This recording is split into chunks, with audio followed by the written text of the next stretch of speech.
the name of the Father, and of the Son, and of the Holy Spirit. Amen. Amen.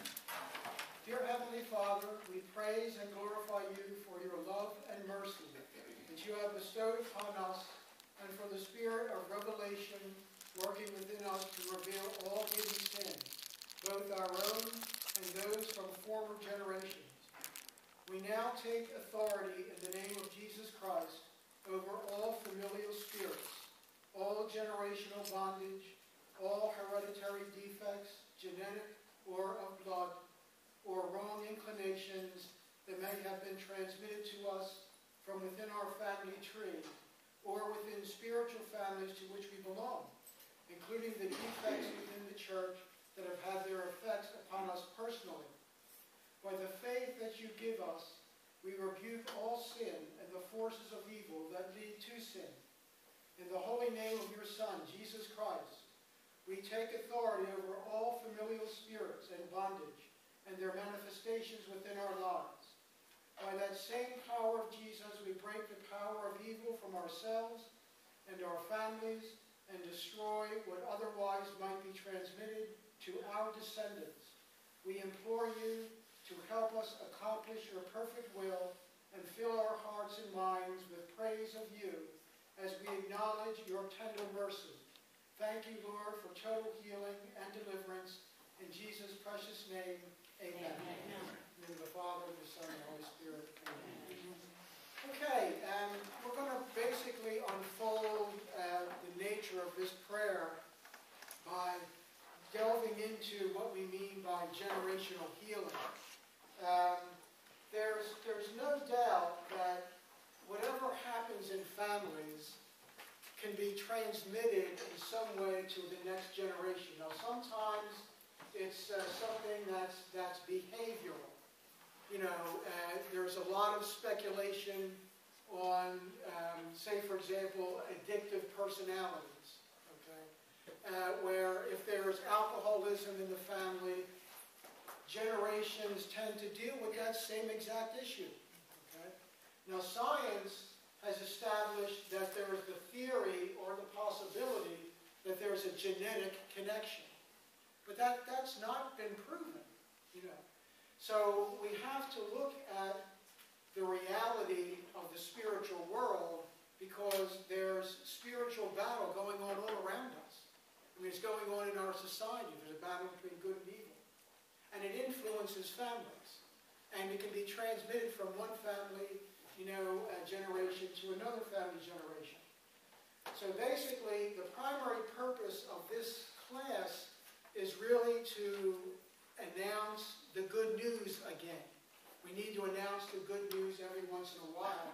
And the good news is that Jesus Christ has broken into the generational, you know, transmissions and inheritances that can bind a family, you know, to some kind of oppression, okay, or some kind of turbulence. And so Jesus is, in a sense, that way out of that binding that really comes from the Old Testament. You know, so we're going to be dealing with the Old Testament and the Old Law and how Jesus Christ has freed us, you know, from a lot of the bondage that God, you know, reveals to us in terms of, you know, that there will be problems in different generations, up to the third and fourth generation. Okay, so we're going to be dealing with the good news is that Jesus Christ breaks that bondage or that obsession or preoccupation with things that are detrimental to family life. Okay. Okay, basically, we start out with repentance. I mean, that's something that's very, very important. I mean, we as Catholics are very blessed because we have the sacrament of reconciliation. We can go to confession. Okay, so that's all about repentance. So repentance is a cure for sin. It's a cure for sin. It's a spiritual cure. Okay, we receive sanctifying grace. When we walk out of the confessional, we've received something that we didn't have when we went in. And that's sanctifying grace. That's what we believe as Catholics. Now, we also believe as Catholics, just to kind of go over some of these very basic principles, is original sin is erased through baptism. Okay? Well, what is original sin? It's a great mystery. It means that there is a fallenness in humanity. And that fallenness is generational. Which means that if you take a look at Adam and Eve, you take a look at Cain and Abel, you know, and how there is this fallenness that we have to recognize and deal with. So that fallenness is a kind of binding, okay, that limits our freedom. It limits our sense of individuality. It restricts our possibilities in terms of spiritual growth. So Jesus Christ, you know, frees us from that sense of that kind of oppression and bondage. And also, the purpose of the class, again, is using the good news to clean up the effects in our lives and the lives of our loved ones that result in the disturbances and disruptions of lives. And I'll go into some of the specific things as we go on. Now, the effects of personal sin and the consequences of fallen nature is what we need to try to understand. Okay, personal sin generally has an effect on others, for the most part. Okay, the consequences of our fallen nature means that basically we are still, you know, very, very fault-oriented in terms of being sinners, you know, in thought, word, and deed. So that's why, of course, not only do we have the sacrament of reconciliation or confession, but it's why we have the confiteor, you know, at the beginning of Mass. Lord have mercy, Christ have mercy, Lord have mercy. So we need to humble ourselves before Almighty God. So the key point is this. We carry within our mind and body our family history. We have a family history. Now, I know a little bit about my family history, but the only way that I knew about that was because of one of my aunts who wanted someone in my family to know that we are connected with the people who came over on the boat through Ellis Island, and those who lived in Europe in both Italy and Ireland, because my father was Italian, my mother was Irish, okay, which is a very unusual combination. So you have the stoicism of the Irish and the passion of the Italians, you know, kind of mixed together in one. So basically, I thank God for that. As a matter of fact, I happen to have in a book that the family had a very strange list of people I don't know. You know? It goes back as far as 1855. Okay? Dennis Haggerty was born on the 15th of November, 1855. He died on the 7th of December in 1935. 80 years old. So basically, and then there's Catherine Haggerty, whose birth date is unknown, but died on the 11th of March in 1919. These people are part of my family. And you know what I hope for them? I hope they're in heaven. But there's another thing that we have to emphasize in understanding generational healing, is that we as Catholics believe in purgatory. Now that's a very important thing. We pray for the souls in purgatory. You know, and this is something that Catholics kind of put to the side for some reason. But basically, you know, we have to think in terms of the possibility that some of our relatives are in purgatory. And they need our prayers. That's why we pray for the dead. The other denominations, they don't pray for the dead. Because you're either going to go to heaven or hell. You know, so everybody who goes to heaven, they don't need prayers. And everybody who goes to hell, the prayers don't count. You know? So it's like, you know, oftentimes people talk about purgatory as being like a second chance. No, it's not a second chance, because you're guaranteed to go to heaven. It's just that you're going through this purification process, and you're still a member of the family. You're a member of the blood family and the church family. Okay? Because Jesus broke down the bloodlines. He said, all those, you know, who obey, you know, the Lord God are my mother, my father, my brother, and my sister. You know, as it says in sacred scripture. So everyone has family flaws. Okay? Now I know there are family flaws in my family. There's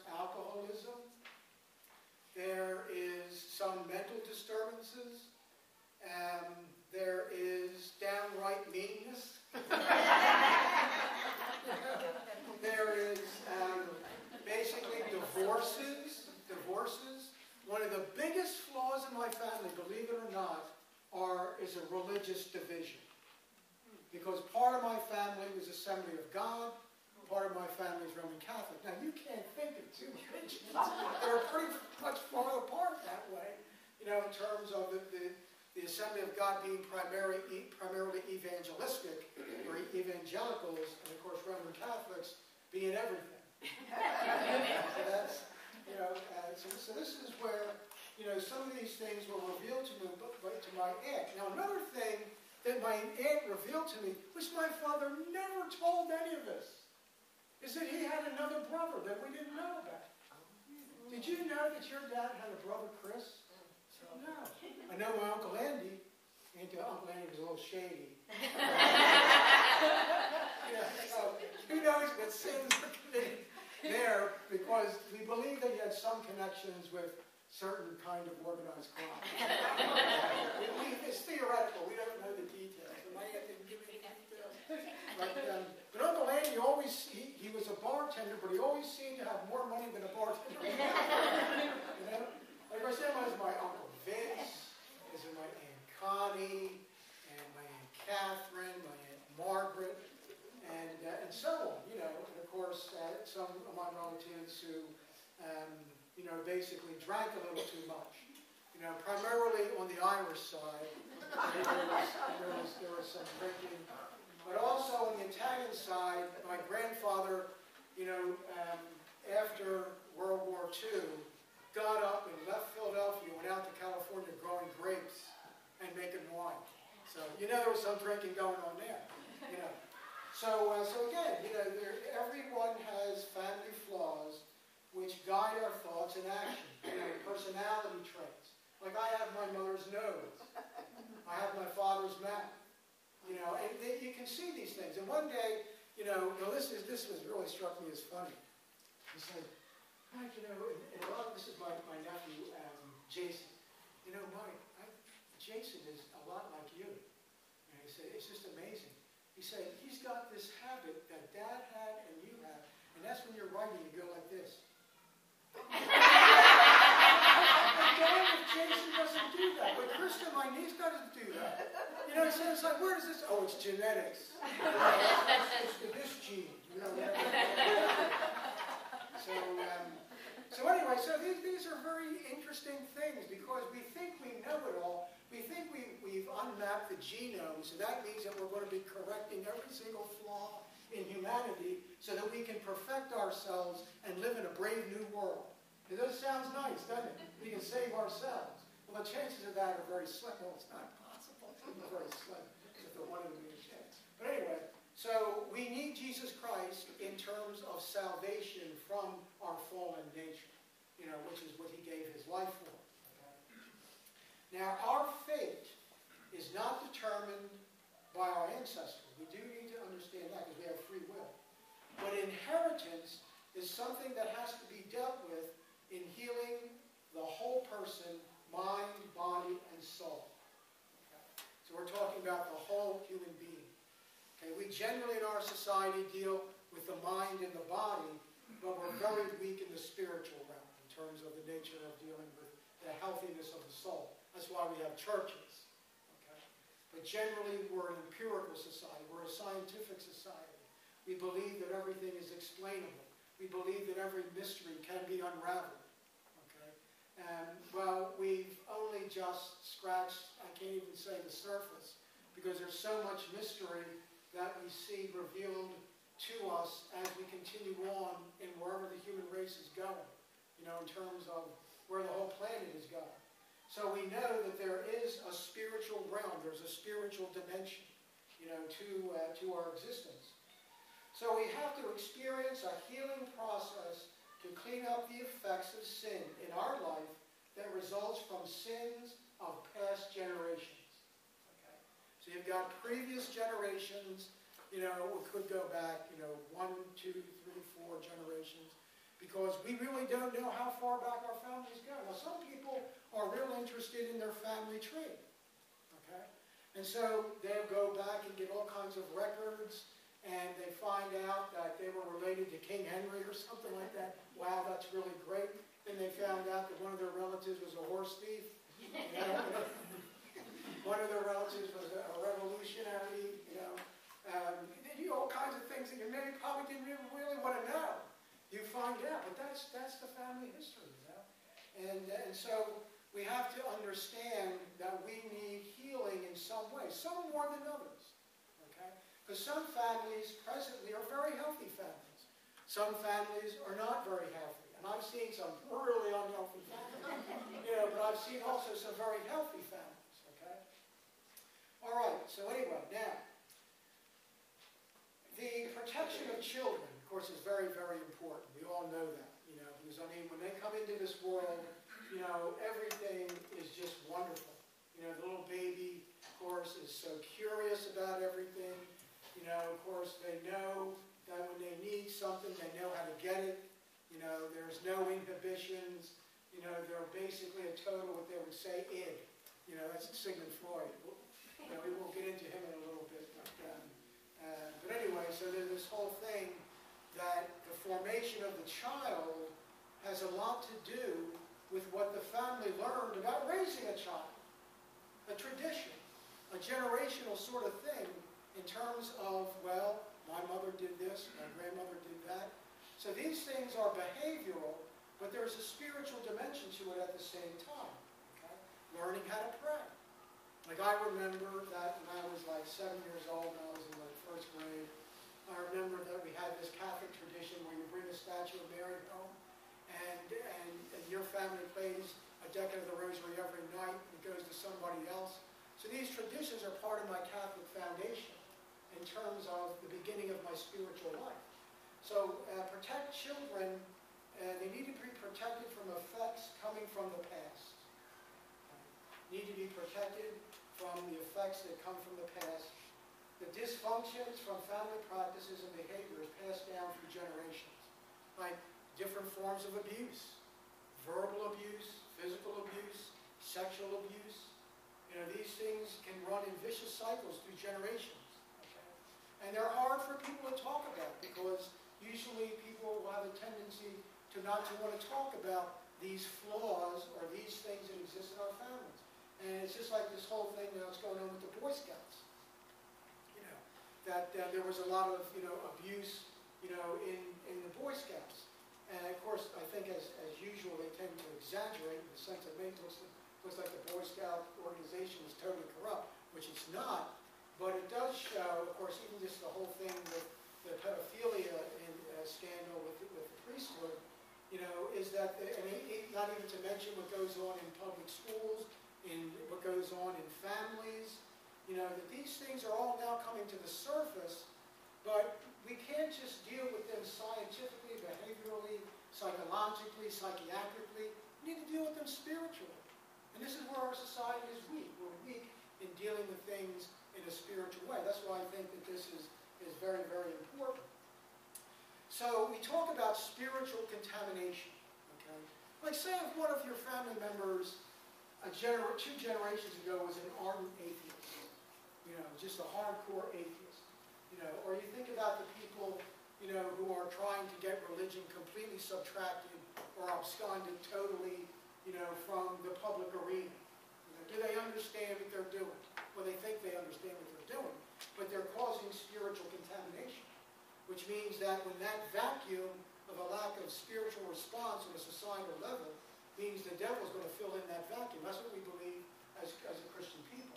So we believe as a Catholic people. So spiritual contamination is a reality, is a very deep reality. Spiritual contamination needs a spiritual approach. And so we're approaching this, spiritually. Now God can cause or can use natural as well as supernatural means of healing. Like we go to the doctor, if you got, bad gallbladder, we get it taken out. Okay? Now it's interesting because I had a bad gallbladder. My mother had a bad gallbladder. My father didn't have a bad gallbladder. My brother doesn't have a bad gallbladder. I inherited a bad gallbladder from my mother. Is that due to a particular sin? No, but it's part of our human fallenness in terms of our physical imperfection.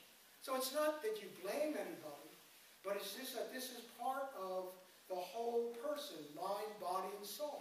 We inherit certain things, that are flaws in terms of our body and our physical being. We inherit things in terms of our mind. Now there's a big thing that, they're discovering that a lot of people are, bipolar. It seems to be a big thing. Well, my relative is bipolar. Right? And of course, we try to understand what that is scientifically. Or my child has attention deficit disorder. So give them Ritalin or whatever, and okay, calms down. Which means that, of course, that we can get caught up into that, where that might not be the case. He just might be a very energetic, healthy child, and you're giving him drugs to slow him down. So even that is a flaw in our society that needs to be maybe dealt with in a spiritual manner. Okay? And so we have faith and reason, which we use, what the church, teaches us. We have hope and healing, and we have love and covenant, which is all part of healthy families, healthy individuals, healthy generations. And so basically what we're talking about is we're talking about a sacred trust. In terms of, specifically with our Catholicism, tradition is so vitally important because that tradition is just not rituals or things that we hand on. It's a whole spiritual mentality and spirituality, okay, that believes in not only the effect that the world has on us, but how we have to learn to deal with that world in making good decisions. And that, of course, is something that we receive from our parents and from the generational traditions down through the centuries. Now, of course, it's kind of sad in my own family where, practically, I'm almost positive that in Ireland everybody was Catholic. I'm almost positive everybody in Italy was Catholic. Then they come to the United States, and suddenly there's this religious disruption in the family that divided the family. So we find that, in some ways, that sacred trust was broken, in terms of the faith. But at the same time, my Assembly of God relatives are very spiritual people. They're evangelicals. They're very, so they know Christ. But the thing is that it did cause, some family, disruption and discord, and still does today. Okay, in terms of my own family, my brother's Catholic. His first wife wasn't Catholic; was Southern Methodist. Her mother didn't like Catholics, and my mother said to my brother, "Mark, do you really want to marry into that family?" "Well, yeah, Mom, it's because I love her." And and my mother, coming from the tradition of knowing that you marry the whole family, had an insight there to trying to guide my brother to think twice. Well, of course, the marriage lasted a good long time, 7 years. And then, of course, they got divorced and everything. And in the meantime, I hate to say this. In the meantime, my niece and nephew are Presbo Methodists. Thank God they were baptized in the Presbyterian church, but they basically, if they go to church, they usually go to a Methodist church. So I thank God that they're baptized, but that was just a whole horrendous thing. My mother practically died. You don't want to be baptized in the Presbyterian church, but you did go to the baptism. And it's a valid baptism in terms of the Catholic Church. So even with my own family, using it as an example, there are these things that, I wish didn't happen, or I wish there was, had been another way. Okay, now I'm going to read from Exodus 20, chapter 20, verse 5 and 6. It goes like this. I, the Lord your God, punishing the children for the sin of the fathers to the third and fourth generations of those who hate me, but showing love to 1,000 generations of those who love me and keep my commandments. Now that's heavy stuff. That's the divine word of God. We have to believe that that's valid. We can't say that, oh, that's old-fashioned. That was written by a bunch of ancient people who didn't know their head from the clouds in the sky, sort of a thing, which is an empirical society would tend to do that. It would be relative, it would be like the ancient pyramids, and all the kinds of different gods that the Egyptians had.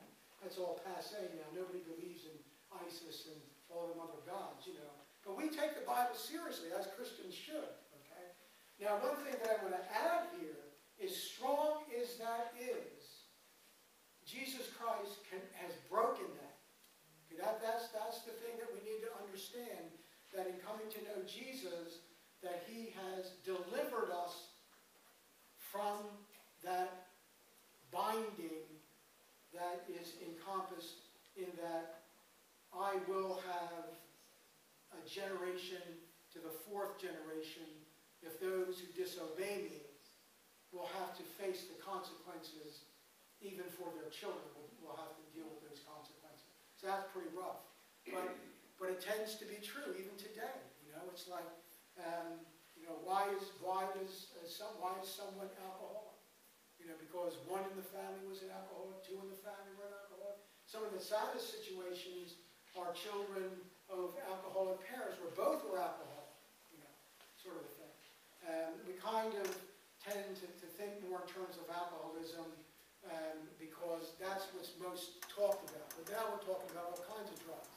You know, we're talking about prescription drugs too.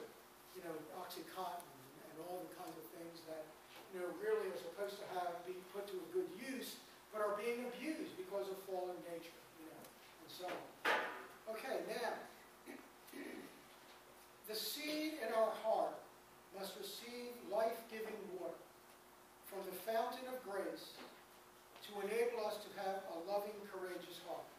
Now that's really important, a loving, courageous heart. That's a great thing to have. Now, is there somebody in your family that has a loving, courageous heart? In my family, it was my mother. I think we probably would have all sunk like the Titanic if it wasn't for my mother. My mother kept that family together. And what kept her family together? My grandmother. You know. And so the thing is, that my mother being that spiritual anchor and was, of course, really what kept the family spiritual. Because my father had a really rough growing up, okay, because of his mother dying at age 3, okay, and that's when my grandfather remarried, and the woman that he married was Assembly of God. How that happened, I'll never know the details, but anyway, so my father was very unhappy. Part of the family, it was basically 2 of the girls, and one of the boys went with Assembly of God, and then the rest, the 3 boys, went with Catholicism. Okay, so when I think about it in terms of the loving, courageous heart, my father not only, of course, lived during the Depression. Okay, this is the 1930s. You know, people had no money. They were selling apples on the street. Well, the Irish side of my family, they didn't suffer during the Depression because my grandfather worked for Philadelphia Utilities. So he always needed to shovel coal. You know, that's how you got your energy, to shovel coal, right? You remember how they used to put the coal down the chute into your basement so that you could, you know. I remember that. My brother and I are going to the coal bin and we all go to the coal bin. I just had my grandmother's.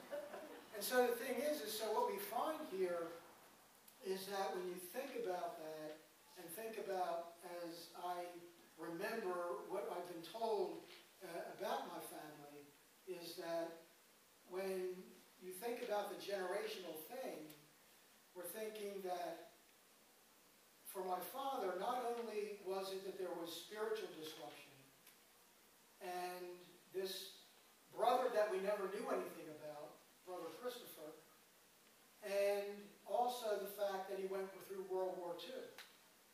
You know, that's a rough life. That was a rough life. So it was my mother that brought my father back to the church. My mother tells the story. She says, I ardently go to confession. Mother go to confession, you know. And my father would go along with her, you know. He was Italian, and an Irish girl shouldn't be, you know, dating an Italian. And because my mother lived in an Irish neighborhood, my father lived in an Italian neighborhood. Well, the Irish didn't want the Italians in the Irish neighborhood because anybody who didn't belong in the neighborhood, they would beat them up. So my father, the only way he could go to pick up my mother, you know, to go into the Irish neighborhood was that basically they had to know that he was Ann's boyfriend. Okay? Well, whenever he would go into the Irish neighborhood, nobody would say a word to him. Wouldn't even say hello. You know, they would just kind of glare at him. Okay? But you get Frank, who lived down the street, who was 100% Irishman. Hey, Frank, how's it going? Yeah, they're doing good, you know. Yeah, he's a member of the neighborhood, you know. So you take into account all these things, and you take into account that you have an anchor in your family. That anchor is so vitally important in that family. And that, of course, you know, was my mother. Okay. So that's the loving, courageous heart. Having, you know, someone who has a loving, courageous heart. Okay, now basically I want to talk about spiritual heredity of ancestral sin. Okay? God teaches us, you know, that there is a spiritual heredity. And there are, of course, ancestral sins. Original sin is the perfect example of ancestral sin, which is eliminated from the soul by baptism. We Catholics believe this. Okay. Sins of individuals do not affect only the individual sinner, for the most part. Okay. You know, sins, the vocation of parenthood is a solemn responsibility. Okay. We know that. These are things that are obvious, but they need to be said because this is part of the whole generational understanding. Purifying humanity of contamination by training the young, especially in matters of faith. That is so vitally important. You know, and again, it was my mother who was the anchor that made sure we got a Catholic education. Okay. So we really are all about purifying humanity of contamination by tradition, which we as Catholics understand very clearly, training the young, especially in matters of faith. Understanding the origin of sin and the rationale behind its effects regarding intergenerational transmission. Okay. One thing that is going to vary from couple to couple, but one thing that can be very difficult, and I'm seeing this quite frequently, unfortunately, sometimes to a pretty serious degree, is a Catholic, let's just say a Catholic, I'm just going to, it could be man or woman, I'm going to, just for the sake of using it as an example. A Catholic girl marries a non-Catholic boy, okay, who may or may not be of some religious tradition, may not have any religion at all, okay, may be a strong, you know, weak Baptist, or a strong Baptist, or may be distrustful of Catholicism because of all that they've heard about the Catholics, you know. Right then and there, that's a big problem. That's a very big problem because you've got a spiritual disruption there. You know, where the kids are going to see Mom goes to church, and Mom wants us to go to church with her. Dad, he don't go to church. He watches TV on Sunday. You know, he don't go to church. So what the tendency is, now this is not, again, you know, 100%. The tendency is the girls are going to go with the mother to church. The boys are going to identify with the male role model, which is the dad. You got a generation right there. But you got a generation that's going to go on to the next generation. You know? And now, sometimes you get one of the spouses will convert to Catholicism. Sometimes one of the spouses converts to the other guy. You know? But you see how these things, you know, need to be really looked at very carefully because we take these things too lightly, you know. And we as Catholics, you know, we live in, especially this area, where there is a lot of that kind of thing that's why it's so important to talk about that before the marriage, you know, in marriage preparation. Because I remember one couple that I was preparing for marriage, she was a devout Catholic, he was a devout Presbyterian. What do you do? Where do you go on Sunday? You know, it was rough, and I think what they did is they compromised, and they went to the Catholic Church, and they went to the Presbyterian Church, too. You know, so it's like double duty. But these things are generational. But we, in our society, in our American society, because we're so extremely individualistic, we've lost the sense of our heritage, our ancestry, the fact, you know, that I don't know my grandfather very well, my grandmother, I never really met him. And where they came from, I don't know. They came from somewhere else. You know, it's like you don't know where you came from. You know, you just like stand alone That's why when it comes to medical histories, like if someone is adopted, if a child is adopted and has no medical history, you don't know what that child's going to kind of have problems the child's going to have, And so anyway, so these are very, very important things. Okay, realizing the important dimension to understanding the suffering of Christ for a kind of inherited sin that he didn't commit himself. That's really the whole thing about when we say Jesus died for all the sins of the world. He's freeing the world from these generational restrictions and these generational bondages because he is the way, the truth, and the life. And so if a family is founded very strongly on the belief in Christ, then they're going to be able to weather some storms, and that's going to be transferred to the next generation. Okay? And so that's why, we know that Jesus Christ, came forth from a generation, the David, the lineage of David. And of course, we as Catholics know that it was the Immaculate Conception, Mary conceived without sin, okay, and that Mary conceived Jesus through the power of the Holy Spirit. We believe that as Catholics. So we see that Jesus is presenting to us a purity and a sanctity that is to be the role model for family structure in the Catholic faith, which we encompass in our understanding of the Holy Family. Okay? So, now, let's see. God made him who had no sin to be sin. Okay, so he became sin himself. So he was taking upon himself the sins of all the generations, which was the generations, that started worshiping the idols again, the generations that broke the covenant, the generations that wandered astray, the generations that began taking infant lives and sacrifice to that other god, Murdoch, or Baal, or some kind of god like that. So all the generational sin he took upon himself. And so that's why we have the holy sacrifice of the Mass, because, the holy sacrifice of the Mass is for the remission of sins. And that's why we go to receive sanctifying grace, so that we can be sanctified, because we want to unite ourselves with the Christ generation, which we as Catholics believe we are. We're the Christ generation. Okay? And so basically, when we think about that, that's what it says in 2 Corinthians chapter 5, verse 21.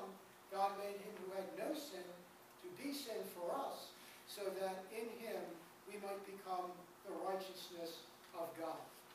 Okay, now, the primary vehicle for healing is through healing masses for the generations.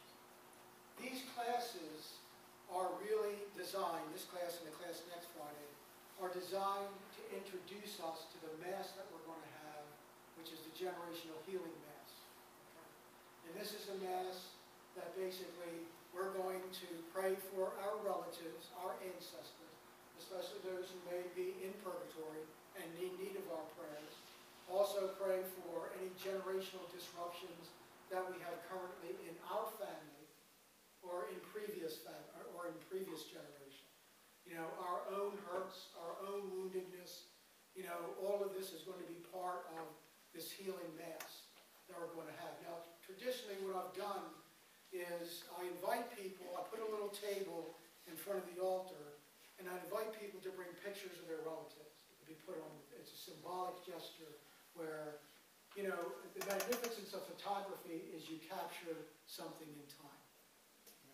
That's a pretty miraculous thing. It's like, it's like you get somebody, take a picture of somebody, and it's like, well, you've got that for years on end. It's like a time machine. And so it's symbolic. We put these, because I have pictures that my aunt gave me of people I don't know, and they're Italians. I have some Irish pictures, but the Italians, they're like, they just came over on the boat and they're getting their picture taken, and they're like, oh, I looks like my dad. I was going to get your great-great-great-grandfather. He came over on the boat, and so on. In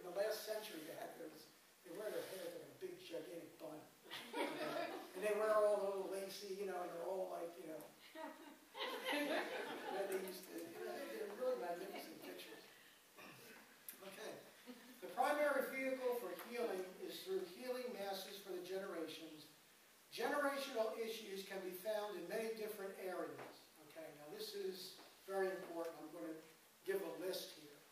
This is the list of generational issues that can be found in many different areas, in many different families, in many different generations. Addictions. That's really big in our society today. There are all kinds of addictions. Okay?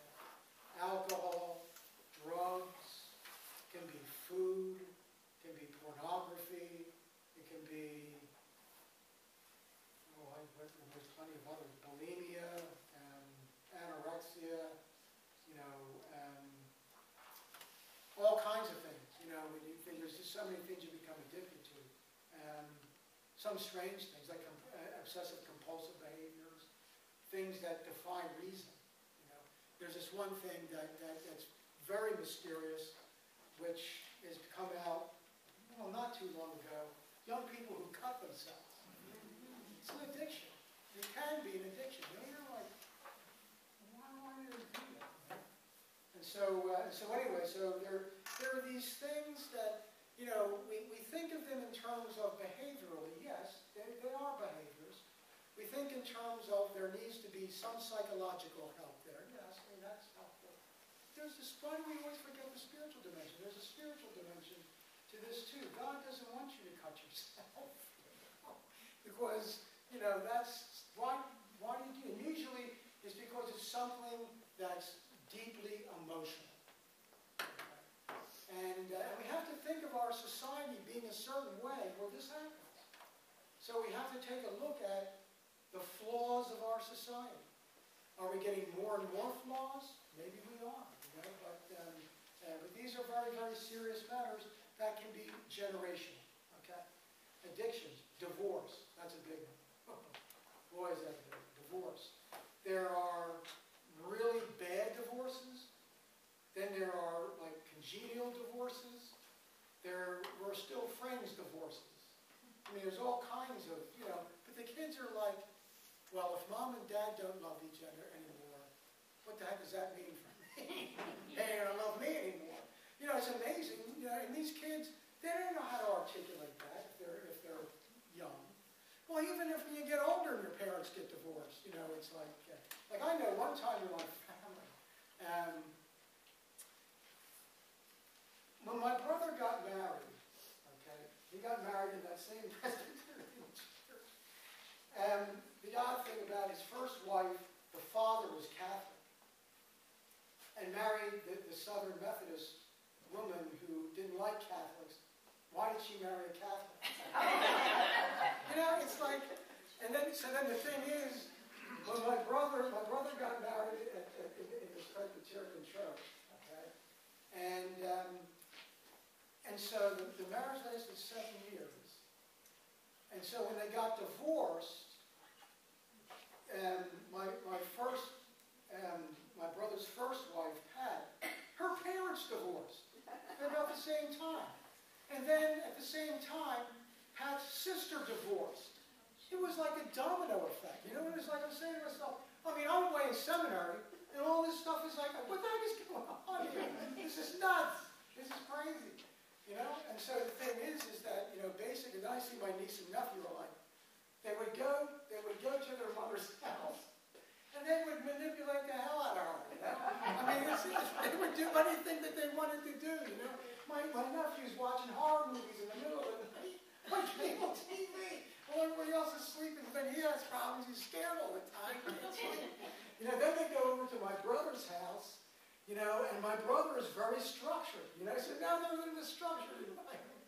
So they got like this schizophrenic sort of split personality way of life, and now they're both doing pretty good. But really kind of, I mean, it was nuts. You know, this is my family. You know, I mean, I'm like, oh God, you know, I think things have calmed down.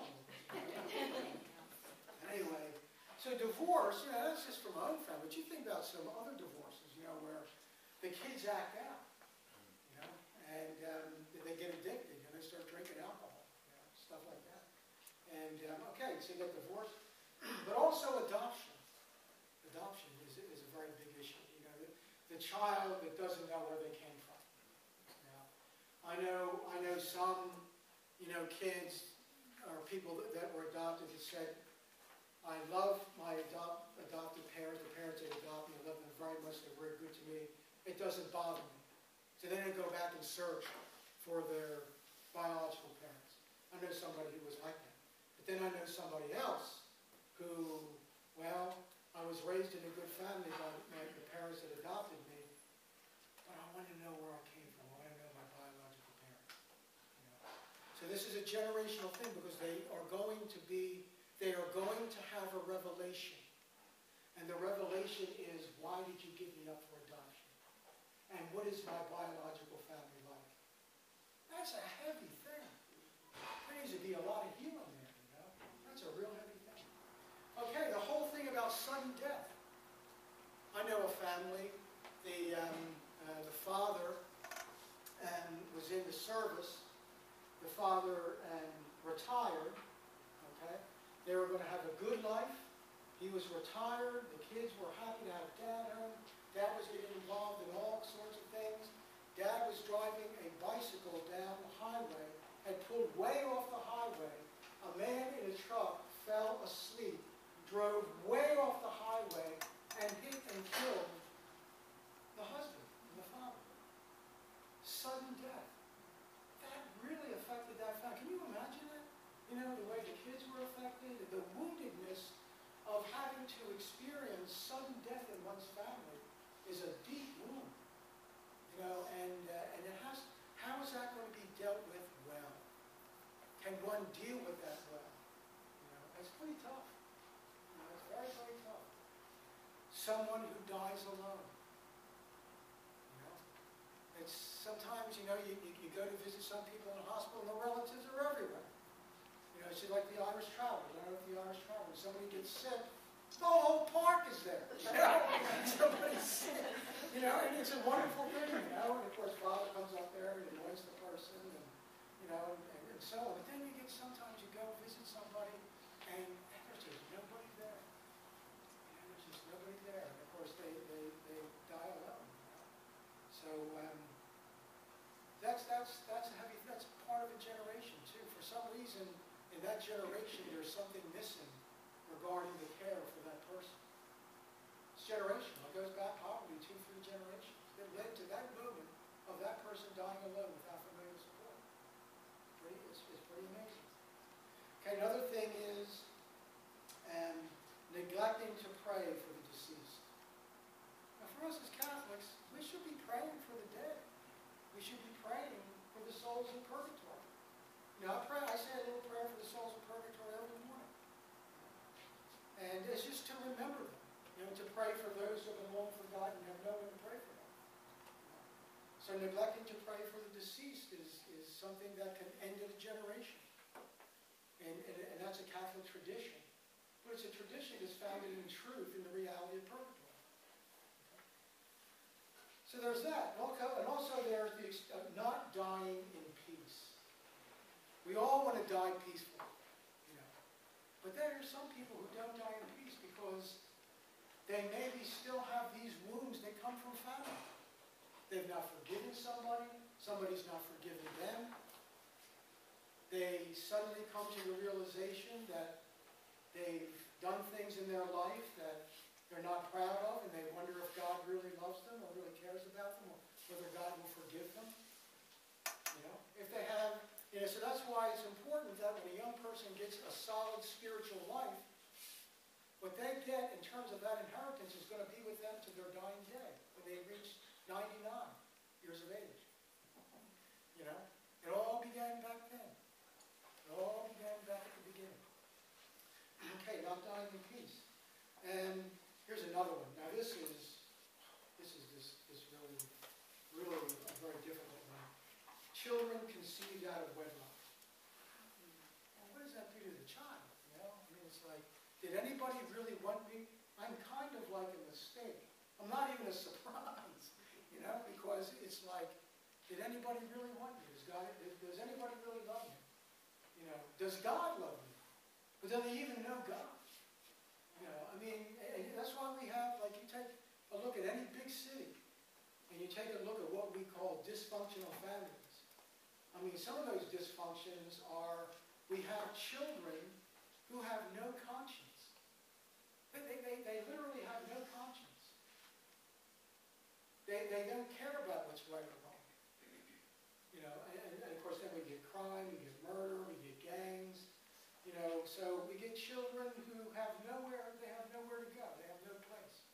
And of course there are children that are conceived out of, you know, wedlock who are very deeply loved too. You know, I mean, something happens where there's a man or a woman enters into their life that becomes a surrogate parent, or, you know, or something like that. You know, and I know, of course, there are situations where, you know, one particular situation from years ago where a young teenager was raped, and she became pregnant.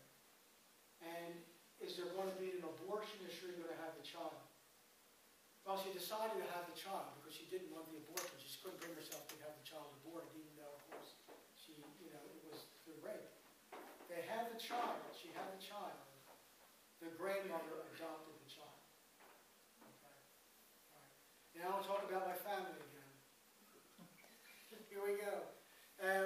One of my cousins had a child out of wedlock, and it was a girl. And of course, they didn't even think of abortion. That was not even an issue. So she had the child and was going to give it up for adoption. My mother said, "I will adopt that girl." My aunt wouldn't allow it.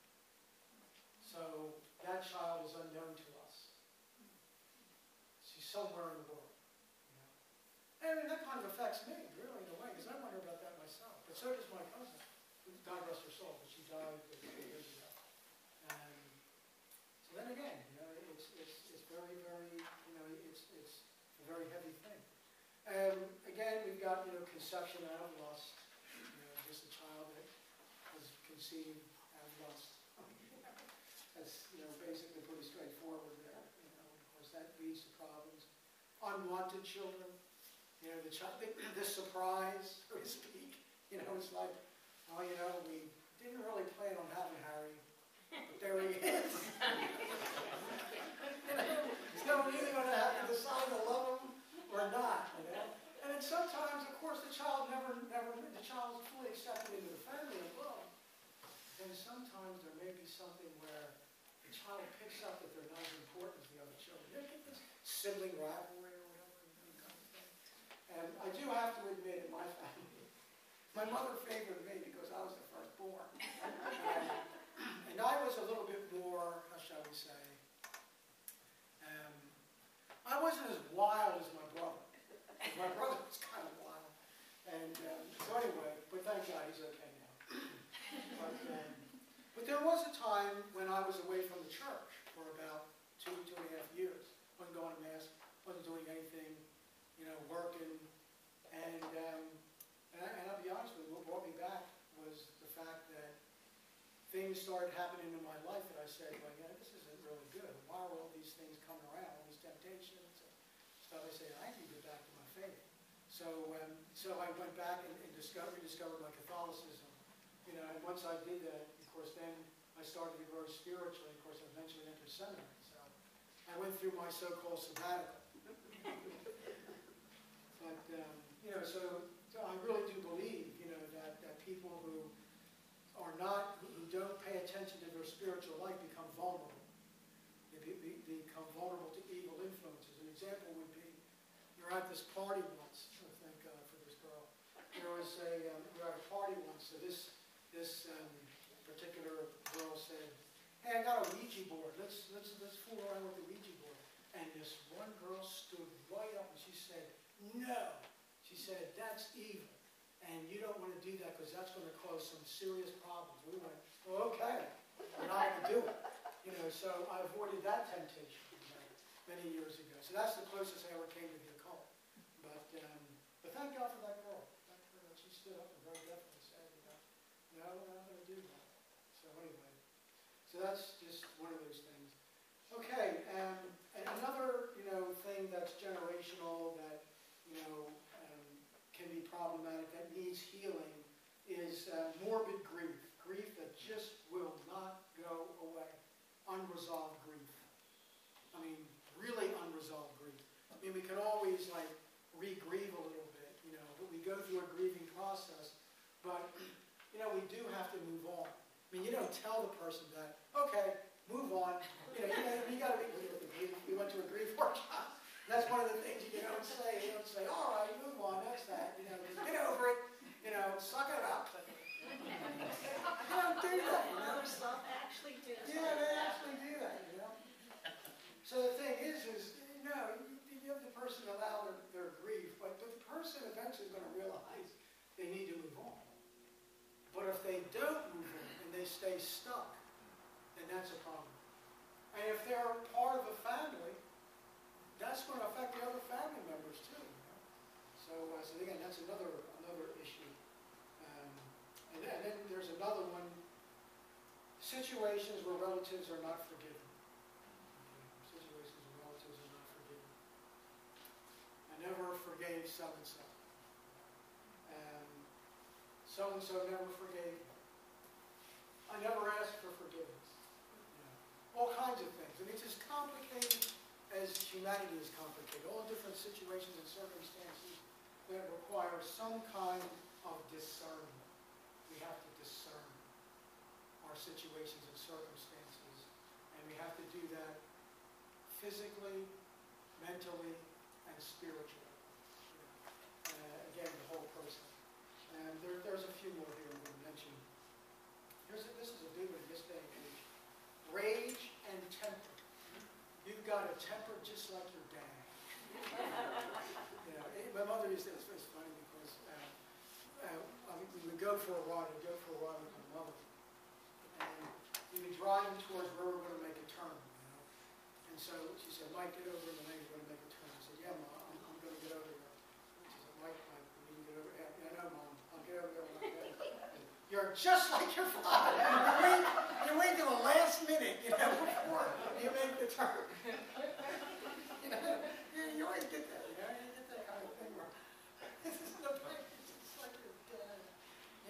So really, in a sense, what we have here is rage and temper. I mean, that can be something that can be intergenerational. Where, if one of the parents seems to have a real problem with anger, some of the kids are going to pick up on that. They're going to learn how to be rageaholics, just like good old dad. Or it could be mom too. It doesn't really. Temperament, everything that forms the personality of the child. There's so many subtle influences that are going on there. And it's like all the relatives from previous generations saying, what is this kid going to be like? It's just, you can just envision. That way back, there may have been a relative that's exactly like somebody that's 4 generations ahead. These kinds of things are all very connected. They're very connected with these things. Okay, another one is racism and religious hatred. Of course, a perfect example of that is, anti-Catholicism. It's a great tradition, among some denominations. It's like, good old, criticism of the Catholics that have the horns in their head. And the Pope is the Antichrist, and the European market is the sign of the end times, or the European euro. So crazy stuff. So racism, where's the South? I mean, take a look at the South. It's a great tradition. I don't mean great tradition, but I mean a strongly ingrained tradition of racism. It's either black or white. And it's this way in Memphis. I mean, when Mayor Harrington was voted in as mayor, it was the first time that in the country that the election was strictly across racial lines. Totally black, totally white. The white people voted for a white guy. People voted for a black guy. So anyway, so you got racism, which is a generational thing. You got religious hatred, which is a generational thing, especially after the, Reformation. We got, and everybody was burning everybody at the stake. Everybody was having wars with everybody, so on and so forth. religious hatred. Okay, another one is other problems, whatever they may be, and hereditary afflictions, whatever that may be, hereditary afflictions. Like say, for example, when someone discovers that their child's bipolar, they suddenly discover that one of the uncles is bipolar, or one of the people, one of the one of the great cousins was bipolar, and so, which is a mood disorder, and all that, like, attention deficit disorder, or all the things that we ascribe to genetic structures, okay?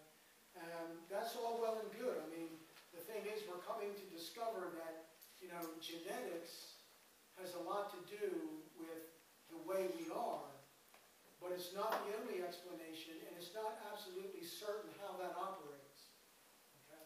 So we're continuing to study that empirical method of understanding the operation of genes and genetics, but there's still also, again, what our society tends to ignore, which is the spiritual dimension. Now, you take any recovery group, especially Alcoholics Anonymous, that higher power is absolutely indispensable. If you don't have a spiritual dimension, you're not going to be able to remain sober. So that in itself shows how important the spiritual dimension is. Because when you take a look at Alcoholics Anonymous, they are dealing with the body, the mind, and the soul. They're dealing with the body in the sense that, alcohol is going to destroy you. They deal with the mind in the sense that a lot of your addiction may have to do with your attitude, and also spiritually, well, you need to believe in something, and you need to believe in God to help you to be able to deal with your addiction. Okay. So anyway, at this point, are there any questions? Because there's quite a bit more here, so that's going to be at the next session. Okay. Any questions at this point? Is this making any sense, or is this bizarre? Sounds like my family. Yes. I have a question. Yeah. What if you talked about an anchor? What if you didn't have an anchor? That's interesting. If you didn't have an anchor, what would a family be without an anchor? I guess you'd be pretty much on your own. You'd pretty much be on your own. You'd have to be your own anchor. Somebody would have had to have inculcated that sense of independence about being one's own anchor. You know what I'm saying?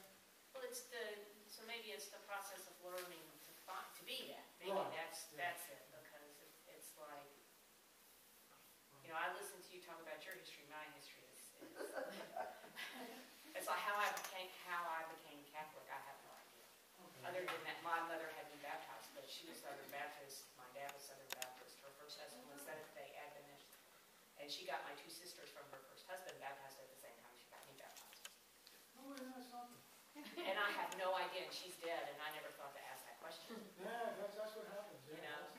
Well, why did you make that decision when they were 7 and 9, and I was however old I was? Yeah, it's fascinating. Yeah. It is, because there are so many unanswered questions. Like, my Uncle Chris, he died. I think he died. It was either 19 or 20. I don't know anything about him. I think they say, one of my aunts said that he died of kidney failure, is what he died of. The interesting thing about that was my father was overseas at war. They wrote him a letter telling him that his brother Chris died, but he never got the letter. And so, from letters that came afterwards, he had to deduce that Chris is not there anymore. So suddenly he figured out that his brother Chris had died. But why he never mentioned him, I don't know. I'll never know why my father never mentioned. Of course, he never really talked much about his family. My mother talked all the time about her. Yeah, because she's the anchor. But Dad never talked about them. The interesting thing, though, is that my Aunt Connie was Assembly of God. She was one of the ones that, went with the mother to be Assembly of God. Yet, her daughter went to the Catholic youth group.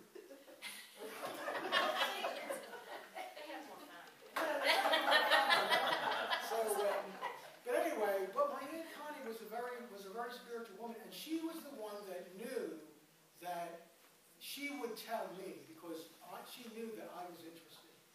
Now, my brother was like, my brother couldn't care. They're so different from each other. My brother is, yeah, I don't know anything about them. Whereas I want to know, you know? So anyway, so I have one aunt that's still living. She's close to 90. She's my last living aunt. And I reestablished a relationship with her about 4 years ago. And I usually visit her when I go back. She is, the reason why she's almost 90, she's the most stubborn woman in the family. She lives alone and basically doesn't want to move out of her house. You know, even though she should not be living alone, you know. But anyway, that's for my cousins to take care of that. But then I just reestablished a relationship with my cousins. One of them is not too interested, but the other one I found out is an attorney in New Jersey. You know, and we haven't seen each other for years. You know, and we haven't been able to get together. But and again, you know, you got these relatives. You know, that. But I'd really like to know who I'm related to back in Europe. Maybe royalty or something. About that. Father mine, Yeah. it's like my daddy was in World War II. Okay, I either wasn't mature enough to say, Daddy, what went on over there? Only thing I ever heard from him, the guys took their coffee grounds and gave them to the little European ladies. That's all I ever heard. Yeah. And I wasn't mature enough to say, tell me about it. Now I would, Yeah. if he was still living. Yeah, my father told us some things. They got lost one time. He told me the story that I don't know if you ever heard of the Battle of Kasserine Pass in North Africa with General Patton. Well, anyway, the Germans routed the Americans and killed a bunch of Americans. The Americans lost that battle. Well, they warned him that the Germans were coming, so they all took off. And they got lost in the mountains. And eventually, of course, they ran out of food, they didn't have any water, they all thought they were going to die. They got rescued by the English. There was an English division or company or something that came through and they got rescued. So that, you know, and he almost got shot too. A German almost shot him and a couple of his friends until they found out that the German found out that they were Americans. And if they were English, the German would have killed the Englishman because the Englishman would have killed them because they were bombing London at the time. But because they were Americans and because the German was educated at Princeton, they decided to spare each other's lives. They told stories like that. And some of the gory stuff he said, I don't want to talk about that. There was some really bad stuff. I have a niece who adopted 2 children from Russia, Oh. and both of those children have emotional problems. Yeah. And it's and they have a very deep. They're very very strong. They're very strongly Catholic, and so is her husband's family. And so I haven't heard from her lately, and I'm hoping to see her soon, but I won't be able to do it. And to find out how they're doing. Right. Yeah, that's It's very common. Yeah, Very common. It is. You know, it's one of those things where there's a generational thing there. You know, I mean, it has to do with wherever they came from, whatever their previous generations were like. And even though they got these children when they were both about a year old, I said the pattern was set. The Russian orphanages, they had no human contact. Oh, yeah. And even a child, that pattern is set. It is. You know, it's very, very strong early in those early years. It's so vital. No holding, no loving, no they're fed and clothed, and that's it. Yeah. That's, you know, they try to study that in psychology. When I was in seminary, we went to a secular college for some of our secular courses. And Psychology 101, they had this thing where they had this little baby monkey, you know, had a surrogate. I hated that, you know. I felt so sorry for the little baby monkey. It wasn't a living, it was just like a little doll, you know, a baby monkey. Mama, speak to me. You know, so it was just, but anyway, you know, so there are things that, you know, basically are behavioral that we can study and unfold. But there's also that other side that's so mysterious about each person individually, in their individuality. Because there's some children come from horrendous backgrounds and turn out to be the best people. Some children come from the best backgrounds and turn out to be absolutely terrible. So it's a mystery. It's just a mystery of life. Yeah, when my dad died, I was telling my husband how little I knew about him. I didn't know much about his childhood or anything. He said, "Why didn't you ask?" I said, "When he walked down on us, I was still a kid, so I wasn't thinking about those kind of questions. And then I didn't see him for a good while. And when he came back into my life, I was getting ready to get married. And the next thing I know, I'm here in Memphis, and he's up there in Massachusetts." So he has one living sister, and if I can write to her, maybe I'll find out a few things. But she I said, I don't even know where my father was in the family. I think he was in the middle. I know he wasn't the oldest, and I know he wasn't the youngest. But I said, there's so much I don't know. What's the benefit of us knowing all this stuff? We're talking here, and we're thinking it's almost